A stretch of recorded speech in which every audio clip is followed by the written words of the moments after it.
বাংলাদেশে ছড়িয়ে পড়েছে টিকটক ভাইরাস। আপনার এবং আপনার পরিবারের খেয়াল রাখুন। তাড়াতাড়ি করে দরজা জানলা যা আছে সবকিছু লাগিয়ে দেই। দরজা জানলা সবকিছু বন্ধ করে দিয়েছি, এখন টিকটক ভাইরাস ভুলে আমাদের বাসায় আসতে পারবে না। আরে এই শব্দ কোথা থেকে আসতেছে? আল্লাহ, ওর টিকটক ভাইরাস হয়ে গেছে। এই কি হলো তোমার?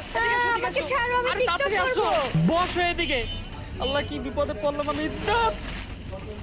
এই টিকটক ভাইরাস আমার বাসায় কি করে আসলো? বসে থাকো তুমি ওইখানে। আব্বা যা। কি রে, কিসের সাউন্ড? আরে এই শব্দ কই থেকে আইতাছে? আল্লাহ,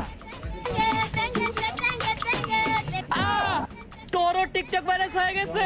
আল্লাহ, তোমরা মা ছেলে এখন এখানেই থাকবা, নাইলে দুজনের টিকটক ভাইরাস বের করে দিব।